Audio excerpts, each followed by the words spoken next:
The film was good, చాలా బాగుంది. Family వచ్చేసి అందరూ ఎంజాయ్ చేసుకోవచ్చు, చాలా బాగుండే. యాక్టింగ్ అందరూ బాగా చేశారు, అంతా కామెడీ ఫుల్ ఫన్ ఉంది.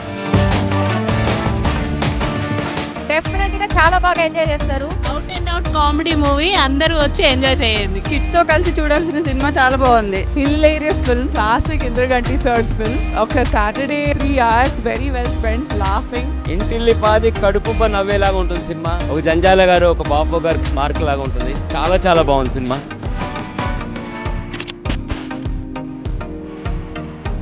I really loved the movie. I thoroughly enjoyed it. Cinema ఇట్లాంటి సినిమా మళ్ళా ఎన్ని రోజులకు వచ్చిందంటే చాలా చాలా చాలా బాగా చూసే సినిమా వచ్చింది.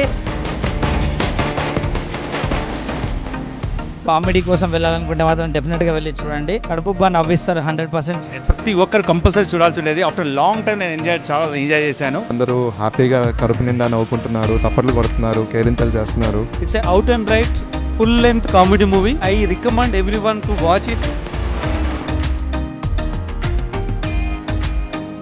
అసలు పొట్ట చెక్కలయ్యేలాగా నవ్వుకుంటూ బయటకు వస్తున్నాము. క్రాస్ ద మూవీ అందరూ నవ్వుతూనే ఉన్నారు. ఒక్కటి కాదు, అసలు భయంకరమైన నవ్వులతో అసలు చాలా చాలా చాలా చాలా చాలా చాలా చాలా రోజుల తర్వాత చాలా నవ్వుకుని ఇంటికి వెళ్తున్నాం.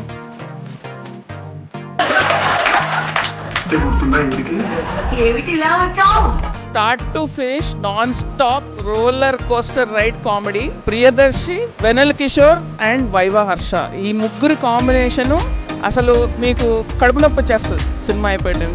ఈ మూవీ పెద్ద లాఫ్ రైట్ అండి. నవ్వి నవ్వి నవ్వి నాకు బుగ్గలు నొప్పి వచ్చాయి. చాలా రోజుల తర్వాత చాలా మంచి సినిమా చూసినట్టు అనిపించింది. And I think you all should come and watch this film. Phone చూసుకోకుండా, పక్కకు చూసుకోకుండా చూసిన సినిమా. ఒక డైలాగ్ మిస్ అవుతానేమో అనే ఒక ఆతృతతో ఎంతో నవ్వుతూ చూసిన సినిమా. ప్రతి ఫ్రేమ్లో ఎంటర్టైన్మెంట్. హిలేరియస్. చాలా కాలం తర్వాత మళ్ళీ ఒక జంధ్యాల గారి మార్క్ కామెడీ, మళ్ళీ జంధ్యాల గారి ఇస్ బ్యాక్ అన్నట్టు ఉంది. నవ్వుకుంటూనే ఉంటాం. Extraordinary film.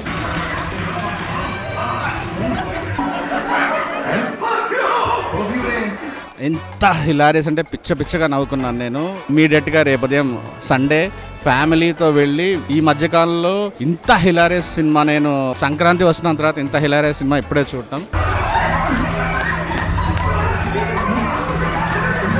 చిన్నప్పుడు జంధ్యాల గారు, స్కూల్లో ఉన్నప్పుడు ఈవీ గారు గుర్తొచ్చారు. బిగినింగ్ నుంచి లాస్ట్ వరకు నవ్వుతూనే ఉన్నాం సినిమాలో. సమ్మర్లో వచ్చిన ఒక నిమ్మ సోడలా ఉంది సినిమా. సారంగపాణి జాతకం fantastic film. The last climax లో ఒక మంచి టెన్షన్ జరుగుతూ ఉన్నప్పుడు they still fun coming out of it. It's a lovely film.